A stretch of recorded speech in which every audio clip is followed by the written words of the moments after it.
Welcome to Life Isn't Over Yet. I have taken 3 months off of social media and everything has changed. So, if you have subscribed to my channel, you're going to know that there's a difference. So, you haven't seen me for a while. I decided on January 17th that I was going to remove myself from social media and get really, really clear on what I want to bring to the world and what aligns with me most. And the energies that are in the air, you're probably feeling them too. See, Mars was in retrograde when I made that decision, and Mars is the planet of taking action. So when it went in retrograde, it was asking me, what do you want to do? What actions do you want to take? What brings you the most joy? And so this whole new brand that I've been working on for the last 3 months, 2.5 months, is a representation of that. So today is March 1st, and this month is going to be wild. And it's going to be wild because of everything that is happening in the cosmos. So, as I'm recording this, it is March 1st, like I said, but not only that, Venus has gone retrograde.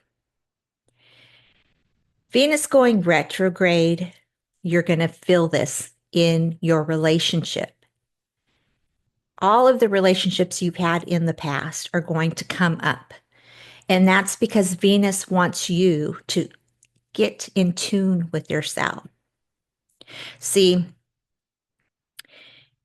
you are being moved to step into your high value woman era.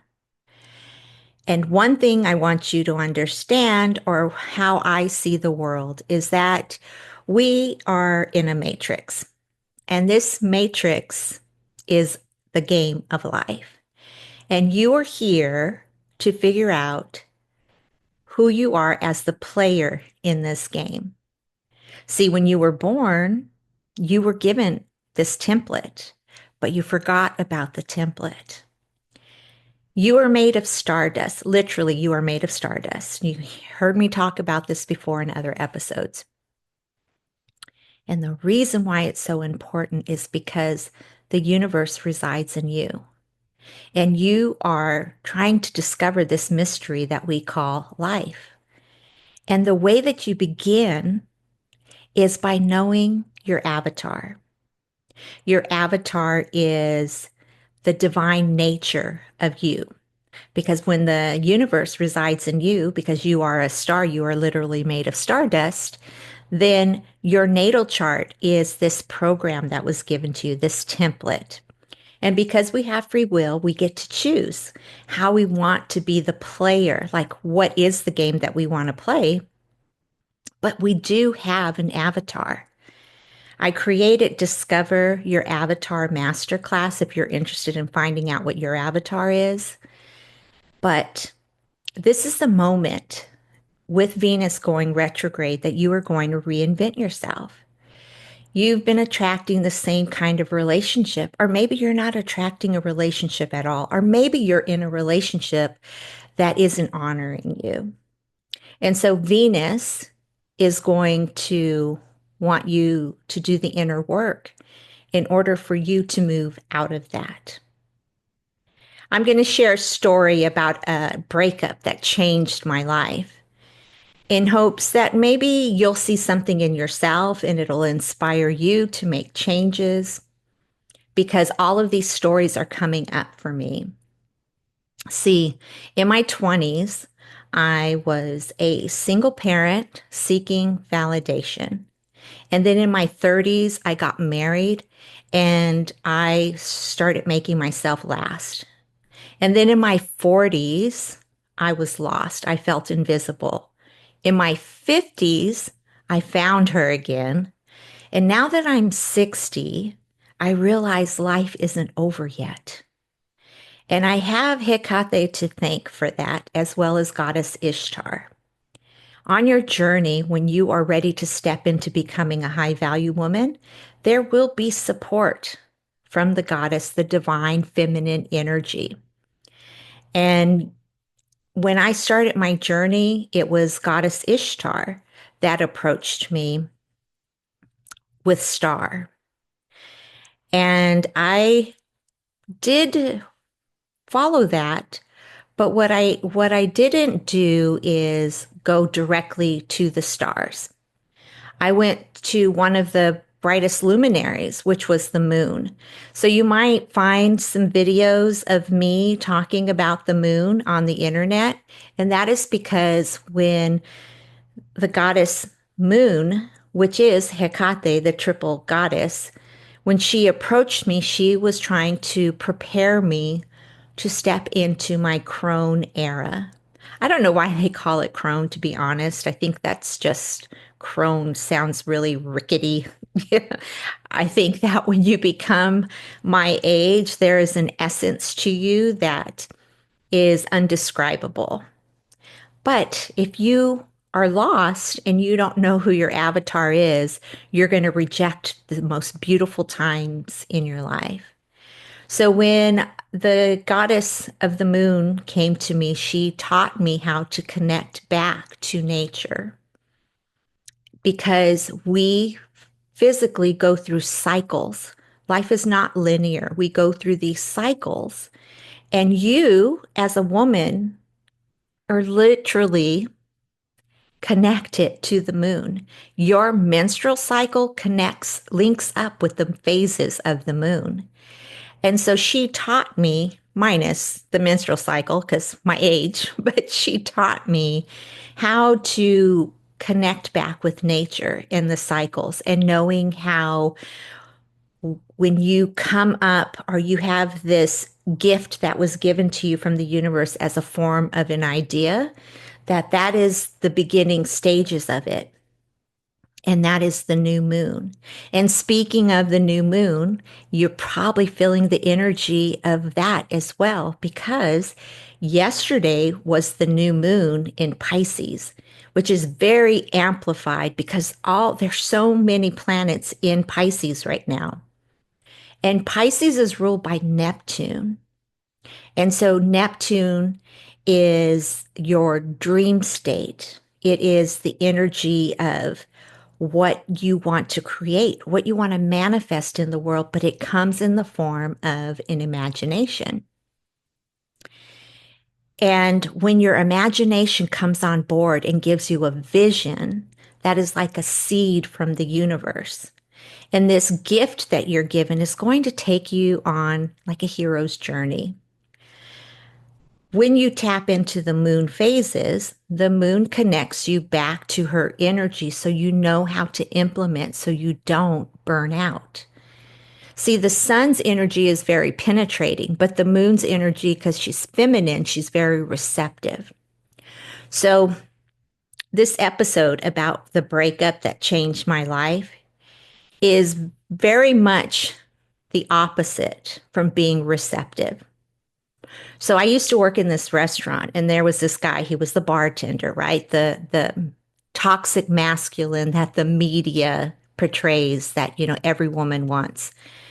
And he was a charmer. And he was not on my radar at all. And I had just gone through a breakup, because previous from this one, because I was a single parent. And by this time, my daughter was like almost 3 years old. And I don't know what came about me. Maybe it was my ego, but I thought, oh, because he had this bad boy reputation. So I thought I was going to be the one that was going to change his ways. How many women think that, right? You think you're going to change somebody. And so I was the chaser in this, but I thought that I was going to be able to win him over and change him. And why I say that this relationship, I can't even really call it a relationship because it was me being the chaser and him playing games because he had a plethora of women that were doing the same thing that I was doing. But what happened was because I was in my maiden era, when we talk about the moon's energy, maiden, mother, crone, in your maiden era, you're naive. But I had a twist to it because not only was I in my maiden era, I was a mother too. And I didn't know myself. And I learned from the media, from my mother, from my ancestral lineage, that you did not have value unless a man wants you, unless you are chosen, unless you are loved. And so, as a single parent, in my mind, I felt like there was something about me that was unworthy of having that relationship because I had, quote, baggage, but it's not, but that's how the media portrays it, right? Like no man's going to want you if you have a child. And so I was willing to compromise myself along with everything that I had learned. And that brought me to a place of desperation. And so, in my era of being naive and then seeking validation, I had no idea what it meant to be a high value woman. But see, every relationship you have is trying to teach you something about you. And I didn't know that.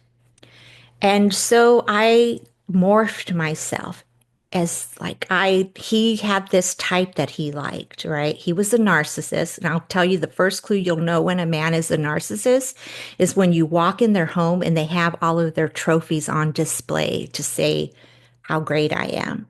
So when I walked into his home, he had all of his accolades on framed on the wall right in front of the door. He had his baseball bat leaned against the wall. Any sport that he played, he had it instead of in the garage tucked away, he had it right there on display so you would know what he was about. Because that is being insecure. Even in his bedroom, he had a book perfectly lined on his headboard so he could show that he was intelligent. See, your environment really tells a story, and that environment is speaking. So, if you don't know about somebody, take a look at their surroundings, their home, and it will tell you a lot. That was a big red flag, but I didn't pay attention to the red flags because I thought that I was the enchantress. I was going to win him over and I was going to put this spell on him and change him into the masculine that I wanted. And I ended up being the one that was under his spell and changing myself. So he had this type of the girl next door playing Jane. And I was far from that. And I morphed myself. I became very conservative in the way I dressed. I stopped wearing a lot of makeup. I changed the way I wore my hair. That didn't work. And then I was very approachable in the way that I spoke to him. So, in the sense that I didn't play games, I was very straightforward. That didn't work. I then tried to play games of being unavailable. That didn't work. And basically, well, you know, to be honest, I was just his booty call. And for me, because I am an emotional being just like you, I attached my emotions to something that wasn't there. And I wanted to make it something so it could validate my feelings. And instead, it turned into this huge whirlwind of me just feeling unvalidated and unworthy and really just beating up on myself. And it was just like no matter what I tried, it just did not work. And I wasn't used to that because I was never in that energy of feeling unworthy. But this was leading me up to getting ready for my Saturn return.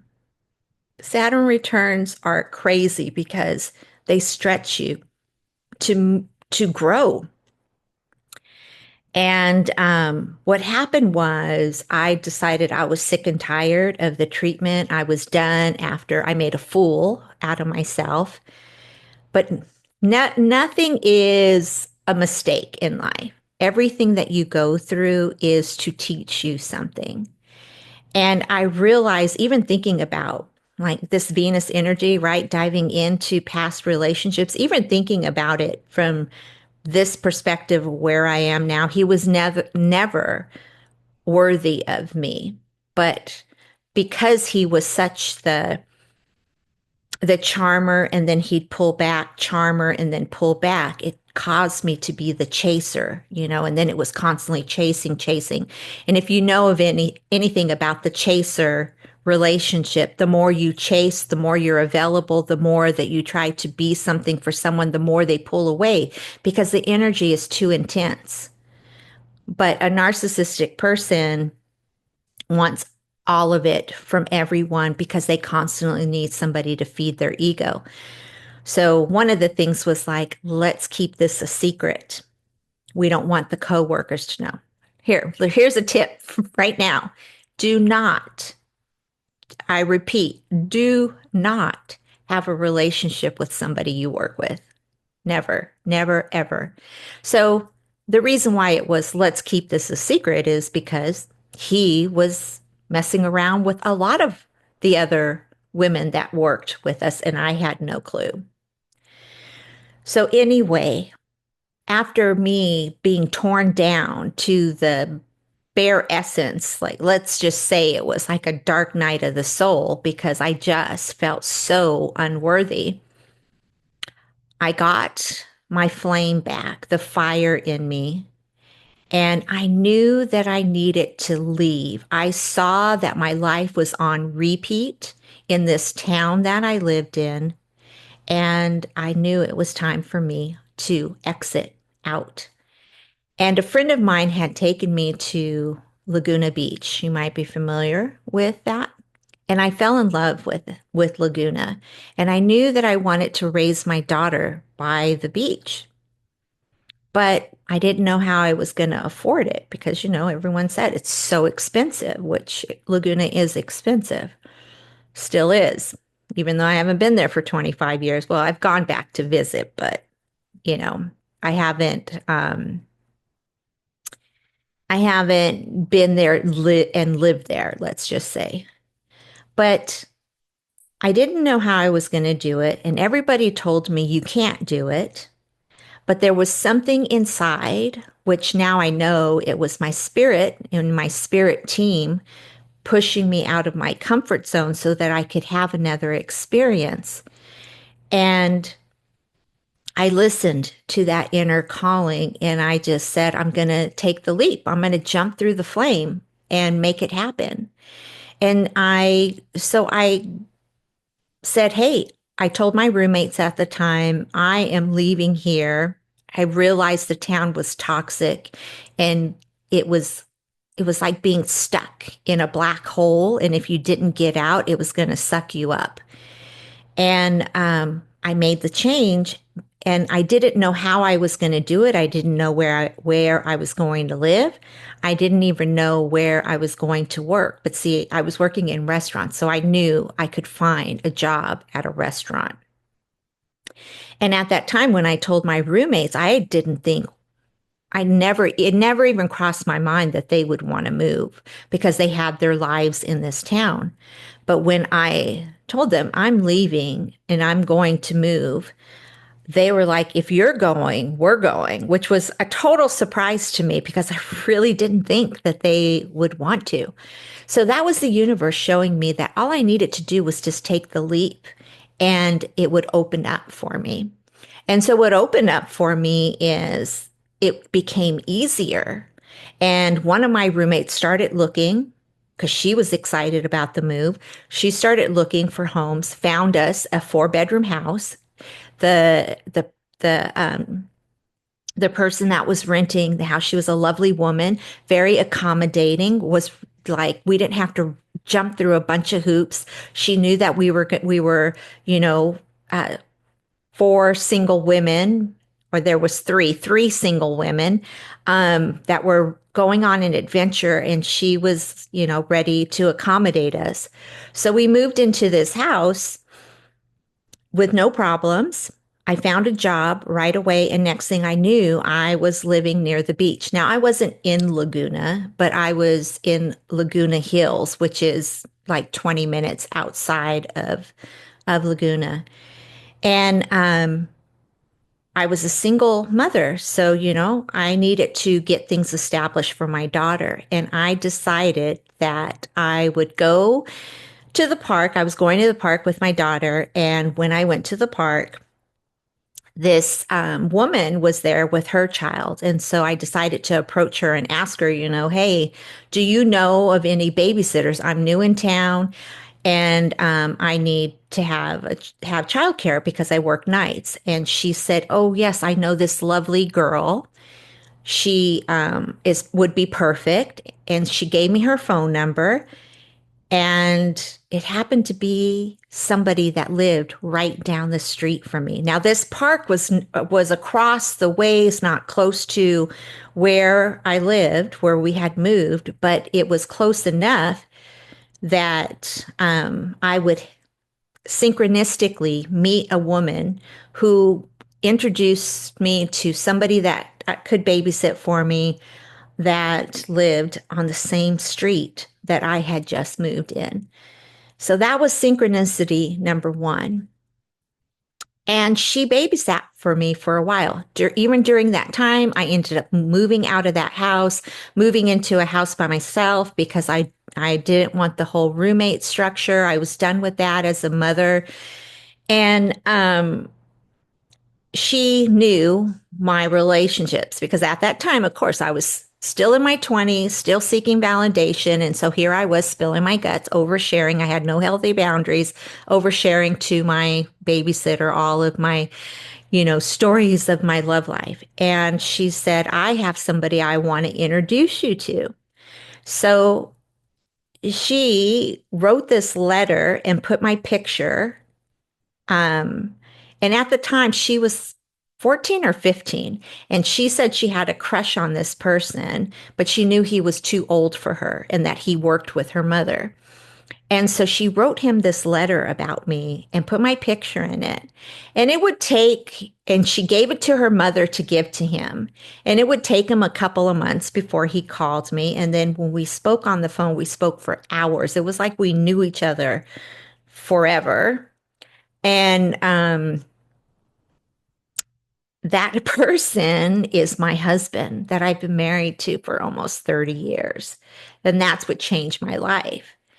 But the lesson here is that when you are the chaser, you are depleting yourself. And to step into your high value woman era, it is you make promises to yourself. You make yourself a priority. So in that instance, I made myself a priority. I knew I was in a toxic situation. I would have to say because of my daughter, I was doing it for her more than me doing it for myself, but I knew I wanted something more. So I made us a priority. And because of that, things started changing for me. But I don't want you to get this twisted and think it was like this love affair that turned into this beautiful, happily ending, fairy tale. We did have our ups and downs. I mean, I think we probably dated off and on for almost 4 years before, and there was a lot of trauma or a lot of stuff that happened in between.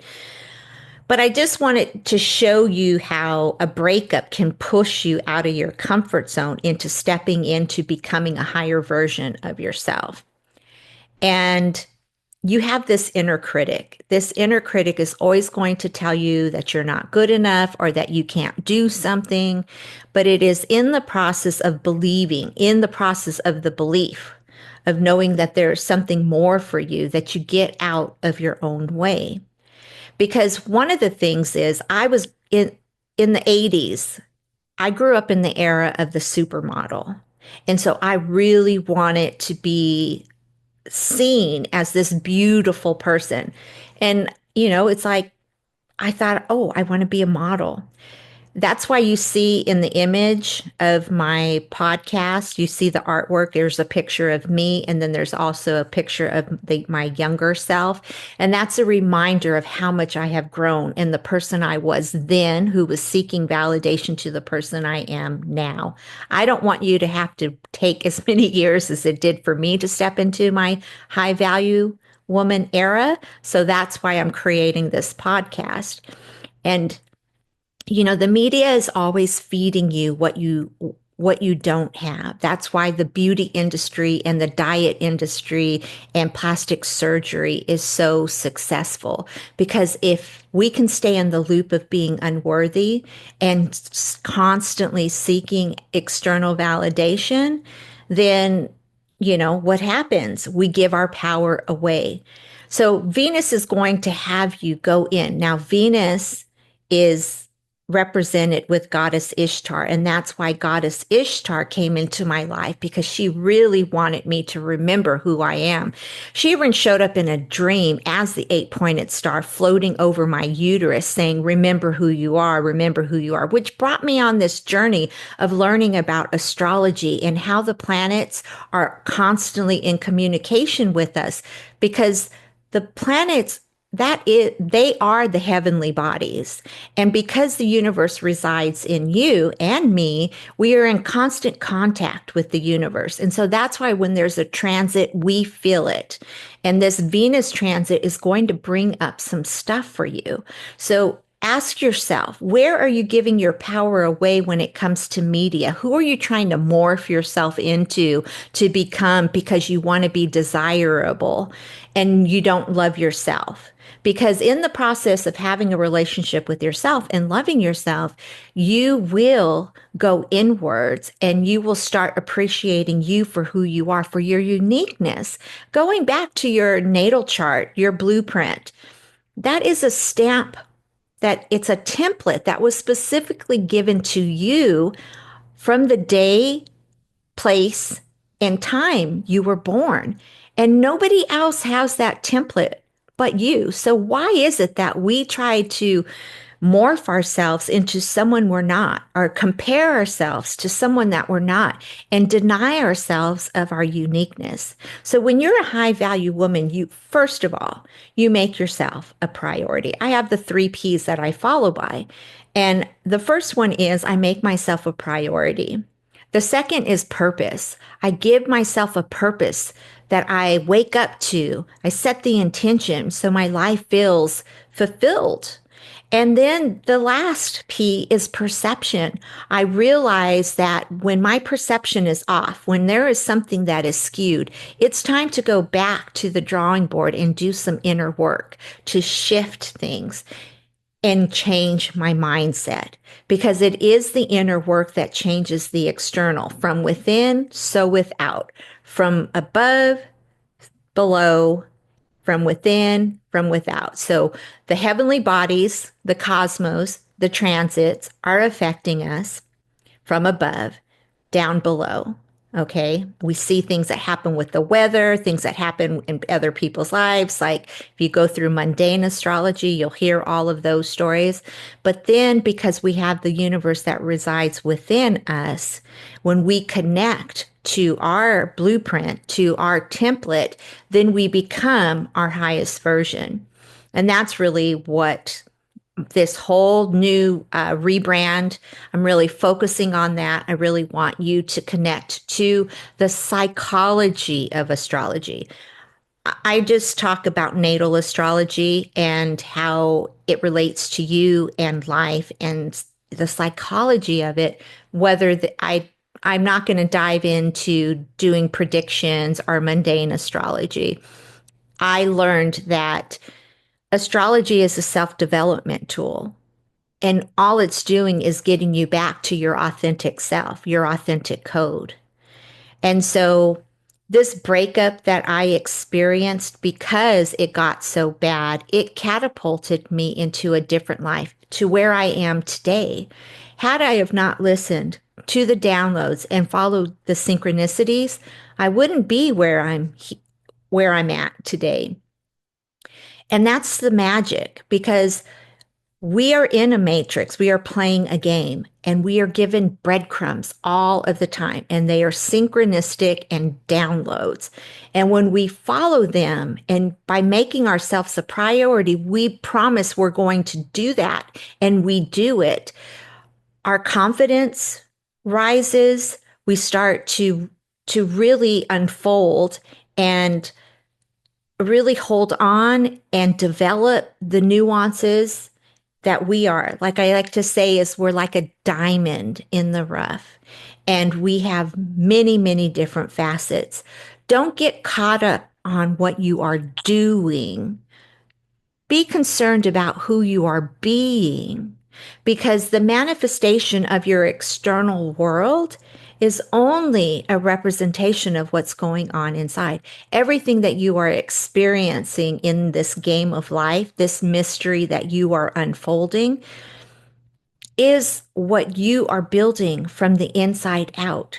So if you are in a loop and you keep attracting what you don't want, if you are finding that you are attracting relationships that don't honor you, I like to call it same man, different pair of pants, because you think you're dating somebody different, but you're still attracting the same.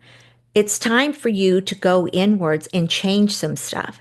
You can't do it externally. It is not by changing your looks, losing weight, um, getting a job, being successful, all if you are doing those things for yourself and you are mastering them, you are going to feel the confidence and you're going to feel the change within. If you are doing what I did and morphed myself into whatever this person wanted, him to see me, to be validated, that is being out of alignment. So in my course, my masterclass that I created, it's a short masterclass, but I do show you when you're in alignment and out of alignment according to your big three and your Venus placements, because Venus is huge in this. This is your love language. This is your essence. When you think of Venus, you think of Aphrodite, and it is your Venusian energy and how you want to be more magnetic. Because see, you have an auric field around you. You have this aura that is constantly communicating with your environment. It is what is attracting things to you because it holds a vibration, and that vibration is connecting to a frequency, and whatever is in that frequency, you are attracting that to you, because we are magnetic beings. We attract things to us. We are not supposed to chase them. Going back to me chasing this person and morphing, the more I chase, the more they pull away. And here's another thing I want to leave you with. Venus rules the second house of money, as well as the seventh house of relationships. So love and money are closely tied when it comes to Venus. So if you are chasing money, or if you are chasing love, you are not in your magnetic state. You are not being the high value woman. Now, I have a free PDF over on my website where I tell you to stop doing these 10 things so that you can start getting what you want and stop chasing. I've learned, it's taken me a long time, but I can tell you that there's so much ease, there's so much detachment when you understand that you are your value. And so if you don't believe you have value, then everything around you is going to treat you like you have none. And I'll leave you with this Venus being in retrograde. You are one of the most important relationships you will ever have with yourself. Everything else comes, it's secondary. If you don't know how to love yourself, you are never, ever going to attract someone that is going to love you. And I'll give you proof on that, because if you notice, when you do have a breakup and then you have an up level because you're in that I'll show you, that's when they come back, because they see that your energy is becoming magnetic. But we make the mistake and we let that person back in because we don't know our worth yet. So let that be a reminder with Venus in retrograde. If you've got some old, what do we want to call them? Scrubs out in the universe that you entertained, and they did the gaslighting and they cheated and emotionally unavailable. When they come out of the woodworks during this retrograde, it's happening until April 12th. Today until April 12th, Venus will be in retrograde. You better step into your high value energy, high value woman, and kick that person to the curb. Don't do it because you know the universe is testing you right now when it comes to relationships. And I'll see you on the next episode. Thanks for being here.